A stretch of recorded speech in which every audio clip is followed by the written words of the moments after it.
सरपंच निपाणी सरकारला अशी मागणी करतो की रोज एक 15 दिवसापासून सतत असा पाऊस जोरदार पाऊस झालेला आहे, जेणेकरून आमच्या झाडाखाली असे ढेऱ्याचे ढेरे लागलेले आणि शेतकऱ्याचे अश्रू आम्हाला पाहिले जात नाही। आणि शेतकऱ्याला सरकारने कमीत कमी 1 लाख रुपये फळबागासाठी आणि खरीप पिकासाठी 50,000 रुपये हेक्टरी मदत द्यावी अशी विनंती करतो। आणि आता दादा सांगते की सगळं सोंकारता येतं, पैशाचं सोंकारता येत नाही, परंतु त्याला सकाळी 5 ला जर शपथविधी घेता येतो तर एवढं सोंग आमचं बिन मान्य करून आम्हाला त्वरित खूप मुख्यमंत्री असन, अजितदादा साहेब उपमुख्यमंत्री असन, शिंदे साहेब असन, याला कळकळीची विनंती। आमच्या शेतकऱ्याची दिवाळी व दसरा गोड करावा ही त्याला नम्र विनंती। नाहीतर आम्ही स्वतः सगळे शेतकरी दिवाळीच्या पिरियड मध्ये जर कधी आम्हाला अनुदान मिळालं नाही तर आम्ही आमरण उपोषण,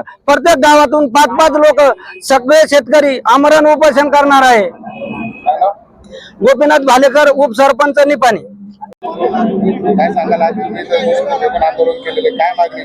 आमची मागणी ही आहे की मागील 15 दिवसामधून छत्रपती संभाजीनगर मध्ये अतिवृष्टी चालू आहे आणि सततच्या पावसामुळे आमचे जे फळबाग आहे त्याचं नुकसान झालेलं आहे। आई जगू देणे बाप मरू देणे अशी शेतकऱ्याची व्यथा झालेली आहे आणि याच्याकडे बघण्यासाठी शासनाला वेळ नाही, कुणी पंचनामे करायला तयार नाही।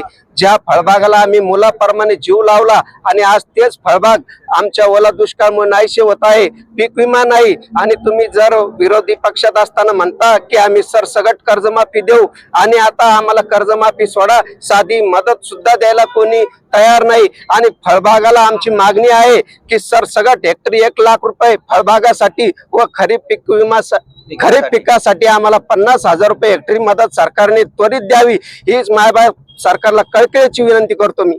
सरकार येते नुसतं पाहणी करून जाते, शेतकऱ्याच्या तोंडाला पाणी पुसण्याचं काम लावलं असं वाटतं? हो, एकदम बरोबर बोलत आपण, कारण की सरकार येत आहे पाणी करून जात आहे। ज्या शेतीमध्ये शेतकरी 1-1 वर्ष काबाड कष्ट करतो त्यासाठी सरकार 12 तासात दौरा आटपून निघून जाते। त्यासाठी शेतीमध्ये काबाड कष्ट करावं लागते, त्यासाठी खानदानी शेतकरी असावं लागतं तरच शेतीची किंमत कळते, तशी किंमत कळत नाही। तुम्ही जर विरोधी पक्षामध्ये असताना सांगतात की हेक्टरी 50,000 रुपये मदत देऊ, फळबागाला 1 लाख रुपये देऊ, पीक विमा देऊ आणि तुम्हाला कर्जमाफी देऊ, आता सध्याला तुम्ही सत्तेमध्ये आहे, करा ना मायबाप सरकार, एवढी आमची विनंती मान्य करा आणि आमच्या शेतकऱ्याला फळबागाला हेक्टरी 1 लाख रुपये द्या, कर्जमाफी करा आणि पीक विमा द्या, हीच आमची कळकळीची मागणी आहे। आमची दिवाळी गोड होऊ द्या।